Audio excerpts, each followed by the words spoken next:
하나님의 말씀 누가복음 오늘은 제 4장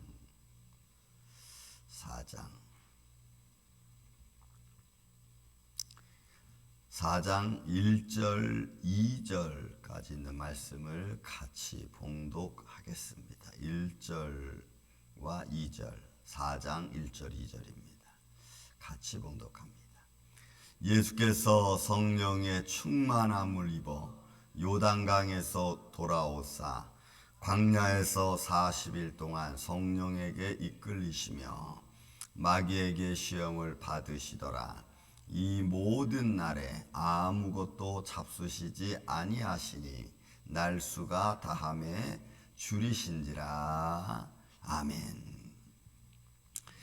3장 23절로부터 마지막 38절까지는 그냥 제가 스킵했습니다. 이는 이제 예수님의 족보에 관한 거죠. 근데 여러분, 이 족보는 믿음의 족보입니다. 그래서 이 믿음의 족보를 우리가 이렇게 보다 보면은 뭐 우리가 아는 이름들도 나오지만 그러나 순서상 또 안 맞는 또 좀 우리가 잘 모르는 말씀 족보도 나옵니다. 이런 것은 제가 좀 스킵을 했습니다. 다만 예수님께서 이제 23절 보면은 예수께서 말씀을 가르치심을 시작하실 때가 30세쯤 되시니라 해서 예수님이 30세쯤 되어셔서 말씀을 공생애를 시작하셨던 것을 우리가 볼 수가 있습니다. 그리고 세례 요한에게 세례를 받으시고 바로 아니면 조금 순서상 성령에게 이끌리셨다 그랬죠. 그러니까 세례 요한에게 세례를 받으시고 성령이 그 비둘기와 같이 그 위에 임하셔서 이는 내 사랑 아니요 내 자녀다라는 말씀이 임하고 그리고는 광야로 이끄심을 받습니다. 자, 여러분, 이게 누가가 이런 그 말씀을 기록하고 또 누가뿐만이 아니고 많은 사도들이 선지자들이 이 말씀을 기록할 때에 이런 생각을 저는 합니다. 그들이 말씀을 성령의 인도함을 받아서 말씀을 기록할 때에 그 단어 선별까지도 성령님이 역사하셔서 단어를 선별해서 쓸 수 있도록 지도하셨다라고 저는 봅니다. 또 저도 대학원 공부하면서 이런 이야기들을 가지고 교수님들하고 얘기할 때에 단어 하나하나를 선별하는 거죠. 예를 들어서 우리가 서로 이야기를 나눌 때 막말을 할 수 있지만 그렇지 않고 그 사람들 좀 우회적으로 잘 돌려서 이렇게 말할 수 있도록 말을 바꾸지 않습니까?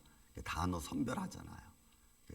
야, 이 나쁜 놈아 이렇게 말할 것 같다 그렇게 말 안 하고 사람이 좀 실수도 있겠죠. 이렇게 말을 바꾸잖아요.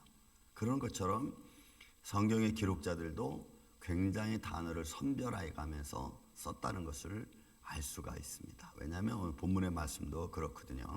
보세요. 4장 1절. 자, 예수께서 성령의 충만함을 입어. 이 성령의 충만을 플레레스라고 하는 이 단어. 이것은 완전하다, 가득 찬, 충만한 이런 겁니다. 그러니까 이게 어떤 거냐면 이 충만하다는 것이 빈 그릇이 있습니다. 근데 빈 그릇 안에 가득 채우는 거예요. 그런 의미의 이 플레레스, 충만함을 입었다라고 하는 것은 그런 거예요. 그러니까 예수님의 육신이 심히 연약하고 부족한 그런 상황에서 성령님이 그 안에 충만한 거예요. 그러니까 성삼위일체 하나님께서 성령 하나님이 예수님의 육신의 연약함을 충만케 하시고 붙들어 주시는 거예요. 그러니까 이게 여러분 얼마나 귀한 거냐면 여러분 금식해 보시는 분들은 아마 많이 알 거예요. 금식하면 몸이 축 처지고 힘이 없고 앉아있기도 힘들고 이러잖아요. 그런데 힘을 주시는 거예요. 힘을 주셔서 걸어갈 수 있게 하고 또 견딜 수 있게 해주시고.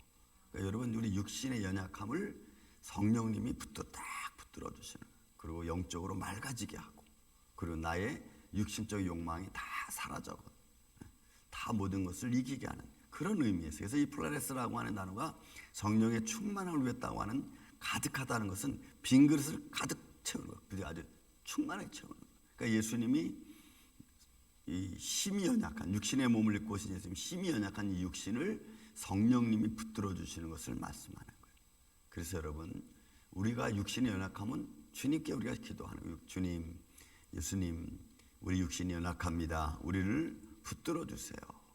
이런 게 기도하는 거예요. 그래서 우리 육신의 연약함을 주님 붙들어 주실 때 때로는 우리의 질병도 치유되고, 그죠? 치유되고 육신의 강건함을 얻는 거예요. 그런 의미가 있는 거예요. 그러니까 여러분들도 성령님의 인도하심을 우리 생활 속에서 우리가 받고 성령님과 동행하는 이런 축복된 인생이 되기를 예수님의 이름으로 축원을 드립니다. 그러니까 우리가 이런 데서 우리가 말하는 것도 이제는 잘해야 되는 거예요. 왜 성령의 도우심을 받고 살아가는 저와 여러분이 막 아무렇게나 막 말하지 말고 말도 좀 잘 선별해서 여러분 우리가 말하는 것 때문에 마귀가 틈탄다고.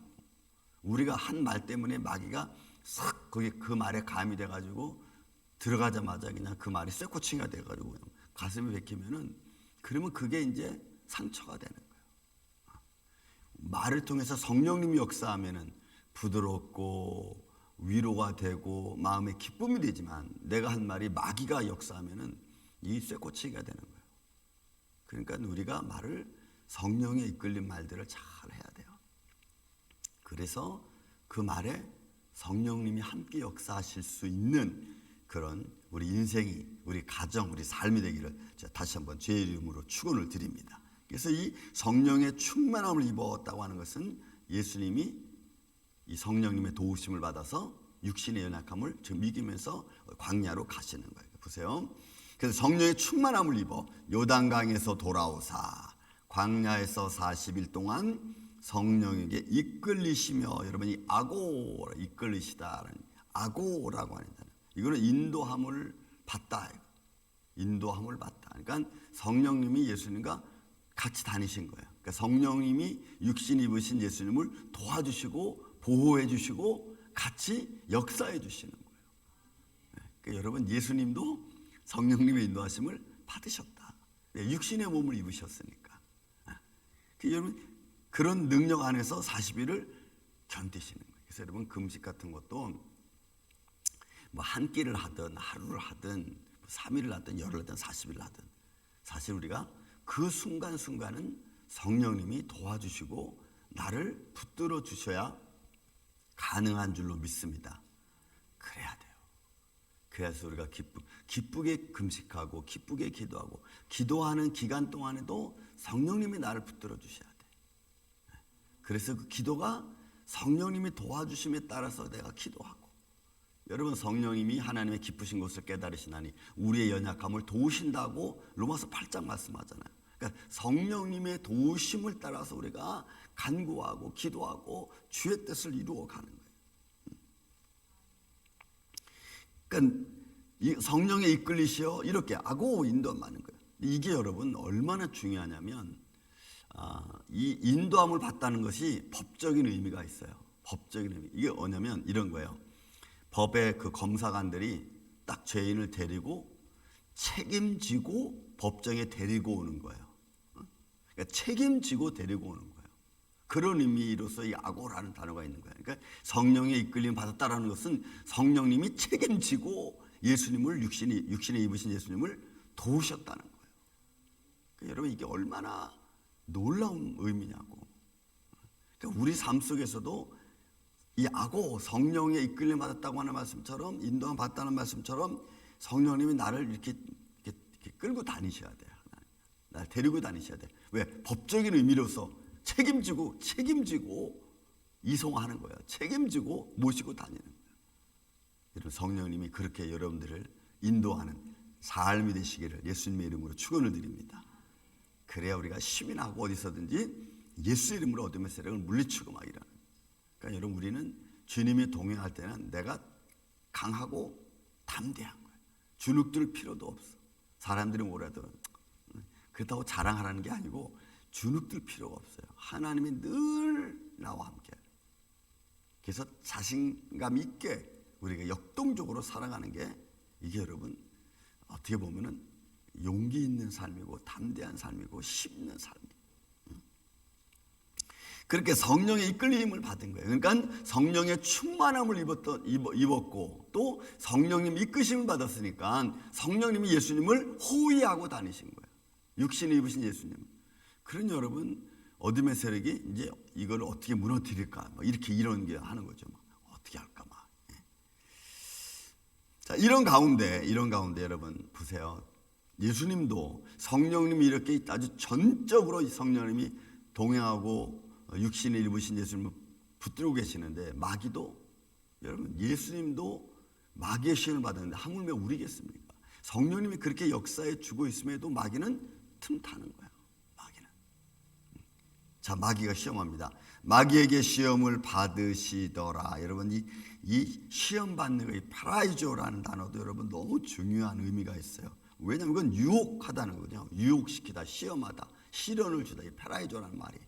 그런데 이게 어떻게 유혹하는 거냐면 이런 거예요. 할 수 있도록 마음의 충동질을 하는 거예요. 그러니까 어떤 것이든지 어떤 일이든지 막 자기가 막 하게끔 만드는 거예요. 막. 그러니까 여러분들이 예를 들어서 마음의 조급함을 갖게 만들어. 저거 안 하면 안 되는데 막 저거 어떡하지 막 이런 마음들. 이런 마음. 그러니까 예수님께서 마귀가 예수님 육신에 몸을 입고 40일 줄였으니까 얼마나 배가 고프시겠어요. 그러니까 막 먹게끔 막 만드는 거예요. 막 이 마음속에 막 조급함을 주고 그런 마음속에서 막 그것을 먹으려고 하는 마음을 막 주는 거야. 이게 페라이죠. 유혹이라는 거예요. 그러니까 여러분들이 막 이런 거 있죠. 어떤 말을 들었는데 막 갑자기 화가 막 올라와. 이런 거. 화가 막 올라서 막 내 마음에 충동질하고 나로 하여금 막 화게 나가고 막 욱하게 만드는 거예요. 이게 여러분 이 페라이조야. 마귀가 그렇게 만드는 거야. 그러니까 여러분들은 어떤 말을 들어도 그런 마음이 들면 요거 마귀가 지금 내 마음을 이렇게 만드는구나 딱 알고 딱 컴다운 해야 돼. 딱 그게 이제 예수님의 이름으로 말씀으로 믿음으로 이기는 거야. 이렇게 딱 컴다운. 그리고는 화난 마음으로 말하지 말고 먼저 얼굴에 웃음을 띠고 얼굴에 웃음을 띠고 그리고 얘야 여보세요 그런 것보다는 하면서 이렇게 얘기하는 거예요. 이게 바로 이 페라이조라는 거예요. 그렇게. 그러니까 여러분 우리 마음이 충동질해서 우리 자존심 상한 거 막 이런 거 있잖아요. 막 상하게 하고 이래서 내 마음을 막 울그락불락하게 만드는 거예요. 그러니까 어떤 일을 할 수 있도록 그런 것들 막 노력이라보다 그런 걸 막 하려고 하는 막 마음을 주는 거야. 하려고 하는 마음을 막 주는 거야. 물론 성령님이 감동해서 하나님이 기뻐하시는 일을 하려고 하는 마음을 주는 것도 있어요. 그러나 마귀는 그 하나님이 기뻐하시는 일보다는 내 욕망적이고 내 자존심적인 것을 하려고 하는 마음을 주는 거예요. 그러니까 우리가 이 하려고 하는 마음을 딱 가질 때 이게 하나님을 기쁘시게 하려는 마음을 가진 건지 아니면 나 좋게 하기 위해서 마음을 가진 건지를 딱 분별하면 우리가 알 수 있죠. 아마 하려고 하는 마음이 하나님을 기쁘시게 하고 성도를 위하고 교회를 위하는 마음이라면 우리는 해도 돼. 괜찮아요. 근데 그것이 내 자존심이 높아지고 내가 어떤 유익을 위해서 막 그런 마음을 갖는 것은 조금은 한번 더 생각을 해봐야 되는 거예요. 그러니까 마귀가 그런 마음을 주는 거예요. 그러니까 예수님이 줄이셨으니까 너무 줄이 힘들고 여러분 금식하면 무슨 냄새가 제일 잘 나요? 저 같은 경우에는 라면 냄새가 아주 참 사람을 넘어지게 하더라고요. 라면 끓이는 냄새가 얼마나 맛있는지 몰라. 환상으로 보이는 것 같아. 보글보글 막 끓고. 그래서 유혹이 되죠. 먹고 싶은 마음이 생기는 거예요. 그런 거예요. 그러니까 그게 페라이조야. 그러니까 예수님도 굶으셨으니까 너무너무 배가 고픈 거예요. 그러니까 마귀가 너 하나님의 아들이잖아. 너 하나님의 아들이니까 너 이렇게 뭐하러 배고프고 있냐? 뭐하러 굶고 있냐? 너 굶었으니까 이제 빨리 이거 먹어. 이러면서 많은 게 우리가 이제 내일 볼만. 너 하나님의 아들이잖아. 그 명령이래. 너 하나님의 아들이잖아. 마귀가 인정하는 거야. 너 하나님의 아들이잖아. 그러니 이 돌 떡덩이 만들어서 빨리 먹어. 그러면 이제 이 마음속에서 그렇게 해서 만들어서 먹고 싶은 마음이 막 생기는 거예요. 그래서 그걸 하면은 넘어가는 거예요. 예수님은 그런 마음이 딱 생길 때, 육신 생길 때 그걸 컴다운 딱 하고 사람이 사는 것 이렇게 말씀하는 거죠. 그러니까 여러분 그런 마음을 주는 거야 지금. 이게 그래서 마귀에게 시험 받으시더라. 이 페라이조가 그런 의미가 있어요. 그러니까 여러분 우리의 생활 가운데서도 우리 마음이 이렇게 어떤 내 지나왔던 삶을 과정을 이렇게 보면서 내가 어떻게 살아왔고 또 내가 그런 모습에서 지금 우리의 삶은 이제 어떻게 살아가야 되는지를 한번 잘 생각하셔야 돼요. 이런 시험에 계속 시달리면 이런 이 시험에 시달리면 우리는 계속 욱욱하는 그거 어떻게 참아요? 옛날에 한국에 있을 때 집사님 그랬어요. 집사님 조금만 기다리셨더니 목사님 이거 어떻게 기다려요? 이거 어떻게 참아요? 그 참아야 돼. 안 참으면 어떻게 할 거야? 뭐 어떻게 하겠다는 거야? 막 다 뒤집어 엎겠다는 거야. 그래가지고 되는 일은 하나도 없어요. 뒤집어 엎는 것은 여러분 밭에 나가서 밭고랑 새로 씨 뿌리고 해서 뒤집어 엎는 것 외에는 그럴 필요가 없어요. 그래서 마음을 딱 가다듬고 성령으로 딱 마음을 차분하게 한 다음에 지혜롭게 얘기하는 것. 여러분 이게 믿음의 사람들의 아름다운 모습. 저는 이런 모습이 우리 만일교회 그리고 여러분들의 마음속에 가정에 충만하시기를 예수님의 이름으로 축원을 드립니다. 사랑과 은혜가 많으신 아버지 하나님 감사합니다. 우리의 생활 속에서 다가오는 많은 것들, 특별히 보는 것, 듣는 것, 느껴지는 감정들, 이런 곳에서 우리가 얼마나 많은 시험을 받는지 모릅니다. 그러나 이제는 말씀을 따라 우리가 배웠사오니 이런 삶이 우리 앞에 놓인다 할지라도 잘 이기고 또 하나님의 영광을 드러낼 수 있도록 주님 역사하여 주시옵소서. 오늘 하루도 이렇게 우리 주님이 우리와 동행하여 주시옵기를 원하오며 사랑이 많으신 예수님의 이름으로 기도하옵나이다. 아멘.